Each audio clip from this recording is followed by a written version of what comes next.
샬롬 샬롬 샬롬 샬롬. 하나님 사랑합니다. 여러분 주 안에서 사랑합니다. 오늘 사무엘하 7장 1절에서 17절까지의 말씀 우리 함께 교독했습니다.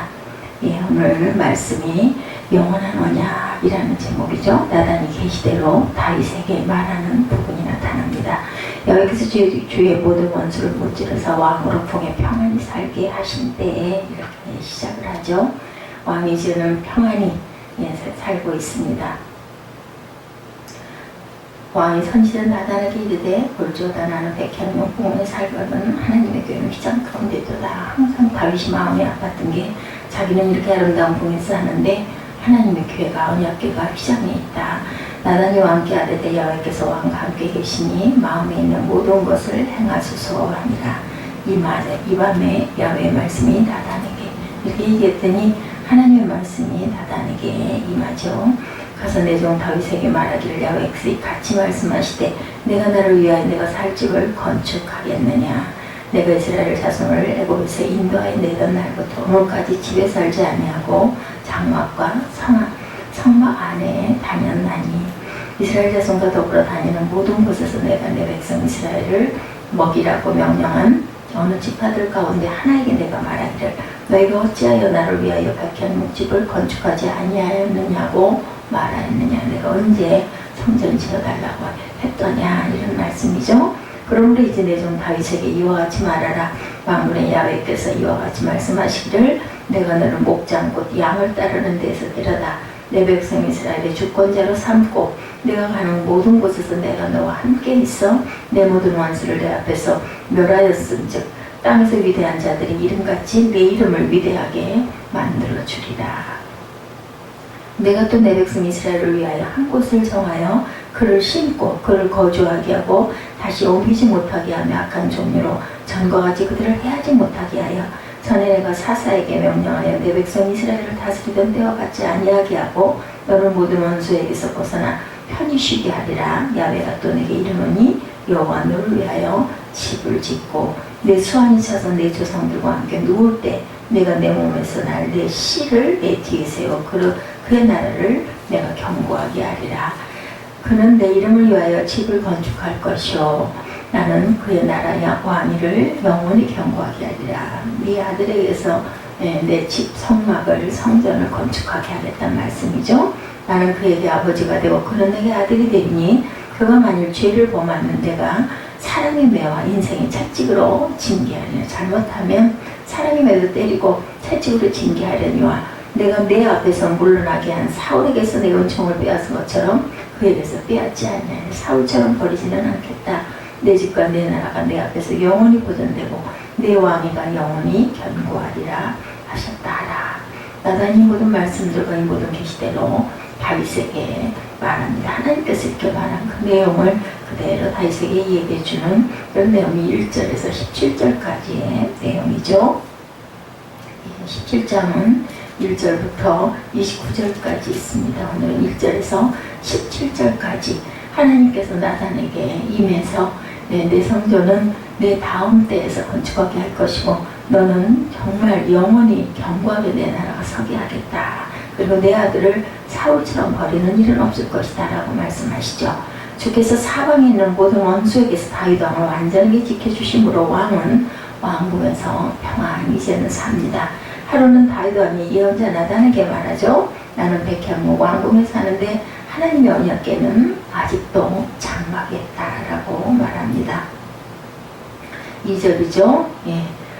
그렇게 얘기했더니 나단이 당신이 하나님께서 당신과 함께 하신 하고 싶은 걸 하십시오 라고 얘기하는 그 부분으로 인해서 하나님께서 나단에게 말씀하시는 부분이 쭉 나타나죠. 주께서 임금님과 함께 계시니 가셔서 무슨 일이든지 계획하신 대로 하십시오. 나단이 왕에게 말한 부분입니다. 그러나 바로 그날 밤에 주께서 나단에게 그게 아니라는 말씀이죠. 너는 내 종 다윗에게 가서 이렇게 전해라. 그리고 하나님 말씀하십니다. 내가 살 집을 왜 내가 지으려고 하느냐. 내 아들이 지을 것이다 라는 얘기죠. 오늘에 이르기까지 어떤 집에서 나는 살지 않고 장막이나 성막에 있으면서 너희들이 출애굽할 그때 옮겨 다니면서 너희들과 함께 다녔다. 내가 이스라엘을 온 자손과 함께 옮겨 다닌 모든 곳에서 내가 나의 백성 이스라엘을 돌보라고 명한 이스라엘 그 어느 지파에게라도 나를 위해 백향목집을 지어주지 않았다고 말한 적이 나는 없다라는 겁니다. 그럼 이제 너는 나의 종 다윗에게 양떼를 따라다니던 너를 목장에서 이르다가 내 백성 이스라엘의 통치자로 삼은 것은 바로 나 아니냐. 나는 내가 어디로 가든지 언제나 너와 함께 있고 내 모든 원수를 내 앞에서 물리쳐 주었고 이제 내 이름으로 세상에서 위대한 사람들인과 같이 빛나게 해주겠다. 이제 내가 한 곳을 정하여 거기에 내 백성 이스라엘을 심어 그들이 자기 땅에서 자리 잡고 살면서 다시는 옮겨 다닐 필요가 없도록 하고 이전과 같이 악한 사람들에게 억압을 받는 일도 없도록 하겠다. 이제는 내가 나의 백성 이스라엘에게 사사들을 세워준 때와는 달리 내가 너를 모든 원수들로부터 보호해서 평안히 살게 해줄 것이다. 그뿐만 아니라 내가 너 집안의 한 왕조로 너희 집안을 한 왕조로 만들겠다. 이제 이것을 내가 너에게 선언한다. 너희가 왕조가 될 것이다. 너희 생애가 다하여서 너희 조상들과 함께 네가 묻히면 내가 내 몸에서 나올 자식을 후계자로 세워서 그의 나라가 튼튼하게 내가 할 것이다. 그리고 그가 내 이름을 드러내기 위한 집을 지을 것이며 나는 그 나라의 왕위를 영원토록 튼튼하게 해주겠다. 나는 그의 아버지가 되고 그는 나의 아들이 될 것이다. 이런 영원한 언약을 하셨어요. 그가 죄를 지으면 사람들이 저희 자식을 매로 때리거나 채찍으로 치듯이 나도 그를 징계할 것이지만 사울에게서 나의 총애를 거두어 나의 앞에서 물러가게 한 그렇게는 하지 않겠다. 총애를 거두지는 않겠다. 내 집과 내 나라가 내 앞에서 영원히 이어갈 것이며 내 왕위가 영원히 튼튼히 서 있을 것이다. 이렇게 말씀합니다. 나단은 이 모든 말씀과 계시를 받은 그대로 다윗에게 전한 것이 17절이죠. 마지막 절. 다윗은 하나님의 은혜와 도우심을 통해서 주변 민족들을 평정하고 자기 왕궁에서 평안하게 지내게 됩니다. 인간으로 자칫하면 안위와 방정에 빠질 수 있는 그러한 상황이죠. 그러나 다윗은 형통하고 평안한 중에 하나님을 기쁘시게 할 만한 소원을 마음에 품습니다. 다윗은 하나님을 위해서 아름답고 견고한 성전을 짓고 싶어 하죠. 그 이유는 자신은 백향목으로 지은 아름답고 튼튼한 왕궁에 살고 있는 데 비해서 하나님의 언약궤는 다윗이 임시로 만든 장막 안에 모셔져 있기 때문에 그것이 마음이 아프고, 이런 생각을 나단 선지자에게 말했을 때 나단 선지자는 하나님의 기뻐하실 만한 생각이라 여기고 왕이 원하시는 대로 성전을 지으라고 공고하지만 하나님의 뜻은 그렇지가 않았다라는 게 오늘 본문입니다.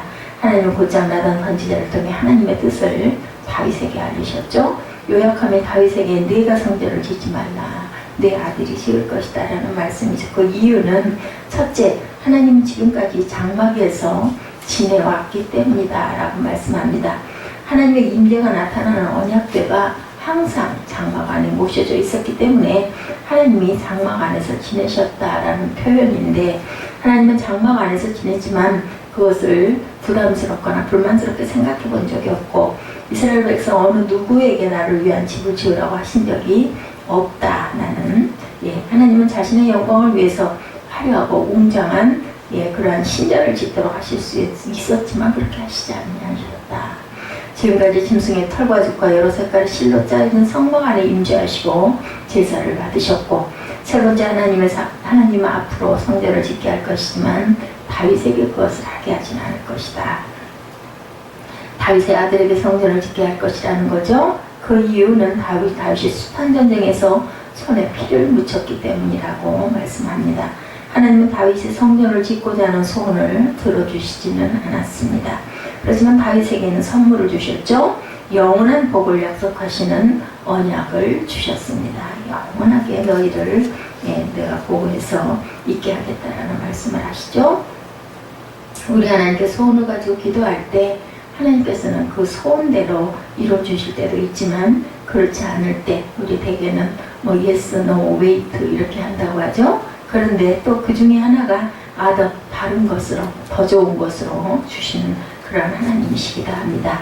다윗의 경우가 그랬죠. 기도의 응답은 하나님은 내 아버지이시므로 내가 구하는 것에 대해서 어떤 형태로 응답하시든지 간에 항상 내게 좋은 것으로 응답해 주신다. 우리는 잘 모르고 있는 것을 구할 때 하나님께서는 아니야, 너는 그거보다 이렇게 살 거야, 이거보다 더한 축복, 더 할 수 없을 만큼 좋은 것으로, 사람이 생각지 못한 것을 하나님께서는 우리에게 주시죠. 11절에 너희가 악한 자라도 좋은 것으로 자식에게 줄 알거든 하물며 하늘에 계신 너희 아버지께 구하는 자에게 좋은 것으로 주시지 않겠느냐라고 말씀하십니다. 다윗은 하나님이 함께 하셔서 강성하고 번성했습니다. 그런데 다윗은 안일과 방종에 빠지지 않고 하나님의 영광을 위해서 성전을 짓고자 합니다. 다윗이 이렇게 하나님 앞에 충성된 모습을 보였을 때 하나님은 다윗에게 성전을 짓도록 허락하지는 않으셨지만 더 큰 선물을 주시죠. 그것은 영원한 복을 약속하는 언약이었습니다. 영원한 언약을 정리하는 세 가지인데, 첫째, 하나님은 다윗의 아들을 통해서 하나님의 이름을 위한 집을 건축하게 할 것이라고 허락하십니다. 솔로몬을 통해서 세워질 하나님의 성전이죠. 둘째, 영원한 언약은 하나님이 다윗을 통해서 세워지는 나라를 영원히 보존할 것이다. 이스라엘 나라가 영원히 보존될 것이라는 그러한 약속이 지금도 그대로 지켜지고 있죠. 셋째, 영원한 언약은 하나님의 다윗의 왕위를 영원히 계승하게 될 것이라는 약속을 하고 계십니다. 하나님은 하나님께 충성된 다윗에게 영원한 성전과 영원한 왕국과 영원한 왕위를 약속하십니다. 그런데 다윗에게 주신 영원한 언약은 단지 개인이 받는 복으로 끝나지 않았다는 사실을 우리가 알아야 됩니다. 다윗은 구약시대에 살았던 탁월한 믿음의 사람과 동시에 오늘을 살아가는 모든 그리스도인들에게 모범이 되는 그런 귀한 성도이다. 우리가 다윗처럼 하나님 앞에 충성된 믿음을 가진다면 하나님은 다윗에게 주신 영광을 저와 여러분에게도 주신다는 것을 잊지 마셔야 되겠습니다. 우리가 다윗에게서 무엇을 본받았는가? 다윗이 우리에게 수많은 모범을 보였지만 그 중에서 핵심은 다윗이 하나님을 자신의 중심의 왕으로 모셨다는 것을 우리가 잊지 말아야 되겠습니다. 그래서 다윗은 기럇 여아림에 있던 언약궤를 예루살렘에 모셔오죠. 또한 다윗은 언약궤를 모실 수 있는 아름답고 견고한 성전을 지으려고 합니다. 오늘 우리도 다윗처럼 우리 주 예수 그리스도에게 주신 내 마음의 왕 주와 그리스도로 모셔야 그리스도로 모셔야 되겠죠. 예수님을 우리가 그렇게 살아간다면 다윗에게 주신 영원한 언약은 바로 나에게 주신 언약이라는 것. 히브리서 13장 20절에 양의 큰 목자이신 우리 주 예수를 영원한 언약의 피로 죽은 자 가운데서 이끌어내신 평강의 하나님이다, 이렇게 고백하고 있죠. 그러면 다윗에게 주신 영원한 언약의 의미는 무엇이며 그 언약은 나에게 어떤 복으로 주어졌는지 살펴봅니다. 하나님은 성전 즉 교회를 영원히 우리에게 주셨죠. 오늘 13절에 저는 내 이름을 위하여 집을 건축할 것이요 나는 그 나라 위를 영원히 견고하게 하리라고 말씀을 하시죠. 하나님의 다윗에게 약속하시기를 내 아들이 성전을 지을 것이다. 그리고 성전은 솔로몬이 지었지만 다윗에게 성전의 구체적인 모습을 보여주시면서 설계도를 다윗에게 만들도록 하셨습니다. 솔로몬 아버지가 그린 설계도를 따라서 성전을 지었죠. 솔로몬이 지은 성전은 주전 10세기경에 완성이 됩니다. 그렇지만 400년 후에 주전 586년에 성전은 불타서 없어지고 말죠. 하나님이 약속하신 영원한 성전이 무너졌습니다. 어떻게 된 일일까? 하나님의 약속이 이행되지 않은 것인가? 아니죠. 하나님이 말씀하신 영원한 성전은 눈에 보이는 성전이 아니었다는 것을 우리가 깨닫게 됩니다. 하나님은 예수 그리스도가 죽은 지 3일 만에 부활하신 후에 부활하신 예수님의 육체가 영원한 성전이 되도록 하시죠. 요한복음 2장 21절에 증거합니다. 또한 영원한 성전은 예수님의 핏값으로 주고 사서 세워진 교회, 주님의 몸된 교회를 의미하죠. 하나님이 자기 피로 사신 교회, 골로새서 1장 18절에 그 몸인 교회의 머리라, 이렇게 증거합니다. 오늘 우리가 다윗처럼 예수님을 나의 왕, 나의 주 그리스도로 믿고 영접하면 예수님의 몸 되신 교회가 지체가 된다. 예수님은 교회가 머리가 되시고 우리는 교회의 지체이죠. 고린도전서 10장 27절에 그러므로 하나님은 다윗처럼 하나님의 왕으로 모신 사람, 즉 예수님을 왕으로 모신 사람에게 영원한 성전을 주시나라고 말씀하십니다. 영원한 성전은 오늘 우리에게 주님의 몸된 교회로 다가와 있죠. 그 교회에 소속되어 공동체가 되고 함께 예배를 드리고 천국의 기쁨을 누리며 살게 하시는 하나님의 언약이 지금도 그대로 유지가 되고 있습니다. 두 번째, 하나님은 영원한 왕, 즉 예수 그리스도를 우리에게 주셨습니다. 사무엘하 7장 오늘 보면 16절에 내 위가 영원히 견고하리라 말씀합니다.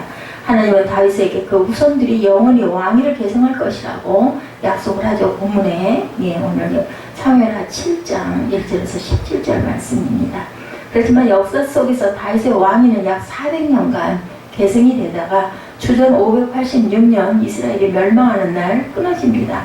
그러면 하나님의 약속은 어떻게 된 걸까? 영원히 너의 왕국을 세워주리라고 하셨는데 이처럼 육신적으로 다윗의 왕위가 끊어졌습니다. 일단 그렇지만 하나님은 그리스도를 통해서 다윗의 왕위가 계승되게 하셨죠. 하나님은 유다지파 다윗의 후손으로 예수 그리스도가 태어나게 하시고 그를 영원한 왕으로 세우십니다. 이로써 다윗에게 주신 영원한 왕위에 대한 약속이 성취가 되죠. 계시록 19장 16절에 그 옷과 그 다리에 이름 쓴 것이 있으니 만왕의 왕이요 만주의 주라 하였더라. 이 말씀을 우리에게 주셨죠. 우리가 예수님을 나의 왕 주와 그리스도로 믿고 마음에 모시면 예수님은 영원한 왕이 되셔서 나를 통치하시고 지키시고 인도하시고 복되게 하신다는 것, 다윗에게 주셨던 그 복이 저와 여러분에게 그대로 이루어진다는 것이죠. 또 한 가지 우리에게 주시는 중요한 약속은 예수님은 우리의 영광스럽고 영원한 왕이 되시고 우리는 그분 안에서 작은 모두 다 왕같은 제사장들이 되었죠. 그래서 영원한 하나님의 나라에서 그리스도와 함께 영원히 왕으로 타는 삶을 살게 될 것이다 라고 말씀하시죠. 계시록 20장 6절에 이 첫째 부활에 참여하는 자들은 복이 있고 거룩하도다. 그들이 하나님과 그리스도의 제사장이 되어 1000년 동안 그리스도로 더불어 왕노릇하리라 이렇게 증거합니다. 그러므로 우리의 왕이신 그리스도의 통치를 받으면서 우리는 기쁘게 살아갈 수가 있다. 천국에 들어가서는 그리스도와 함께 영원히 왕노릇하며 살 것을 소망으로 삼고 우리는 하늘나라를 사모합니다. 세 번째, 하나님은 영원한 나라 즉 천국을 우리에게 주셨죠. 사무엘하 오늘 보면 16절에 내 집과 내 나라가 내 앞에서 영원히 보존되고 하나님은 다윗에게 다윗의 왕국을 영원히 보존시켜 주시겠다고 약속하셨는데 다윗의 왕국은 아까 말씀드린 대로 주전 586년 성전이 불타 없어졌던 그날 함께 멸망합니다. 그 후로 2400년이 지난 1948년에 이르러서 국권이 회복된 것을 우리가 역사 안에서 보고 있습니다. 그러면 하나님의 약속은 이행되지 않은 것일까? 아니죠. 육적으로 다윗의 왕국이 무너졌지만 영적으로 다윗의 왕국은 영원히 보존됩니다. 예수 그리스도를 다윗의 씨로 보내셨죠. 예수님은 다윗의 후손으로 이 땅에 오시고 다윗의 왕위를 계승하였을 뿐만 아니라 예수님이 왕 되신 나라 천국을 세우심으로 다윗의 나라를 영원히 계승하게 하셨다. 하나님이 다윗에게 주신 영원한 나라를 주신 것처럼 예수 그리스도를 나의 왕, 나의 영원한 그리스도로 영접한 저와 여러분들은 영원한 나라인 천국을 선물로 받았다는 것을 잊지 마시기 바랍니다. 베드로후서 3장 13절에 우리는 그의 약속대로 의에 거하는 바 새하늘과 새 땅을 바라보도다. 누가복음 17장 21절에 또 여기 있다 저기 있다고도 못하리니 하나님의 나라는 너희 안에 있느니라. 성령으로 오셨죠. 우리는 그 나라의 백성으로 영원히 살아갈 것입니다. 천국은 장차 예수님이 재림하시는 날 이루어지지만 오늘 안에서 이루어지고 있죠. 이미 내 마음 안에 성령께서 저정하고 계십니다. 예수님을 왕으로 모신 가정과 공동체와 교회가 천국의 일원이 되어서 우리는 이 땅에서 이미 천국의 삶을 경험하고 있고 우리가 항상 다윗을 걸어 칭찬하죠. 그런 내 마음에 합한 사람이다. 하나님께서 하나님의 마음과 꼭 맞는 사람, 하나님을 기쁘시게 하는 사람이라는 뜻입니다. 오늘 다윗처럼 하나님의 마음에 합한 사람은 어떤 사람일까? 오늘 본문 내용 중에서 하나님의 아들 예수 그리스도를 나의 왕 주와 그리스도로 영접한 사람, 하나님이 그런 사람에게 이 땅에서 교회를 선물로 주셨고 영원한 천국을 또한 선물로 주셨습니다. 또한 천국에서 그리스도와 함께 영원히 왕노릇하는 삶을 선물로 주셨죠. 우리 자신이 다윗처럼 주님의 마음에 합한 자로 살아가시기를 주님의 이름으로 축복합니다. 예수님을 진정 나의 왕 주와 그리스도로 믿고 살아갔을 때 하나님이 주신 영원한 언약이 우리에게 성취되고 이루어진다는 것을 잊지 않는 저와 여러분 되시기 바랍니다. 오늘 사무엘하 7장 1절에서 17절까지 교독하시고 기도하는 시간 갖도록 하죠.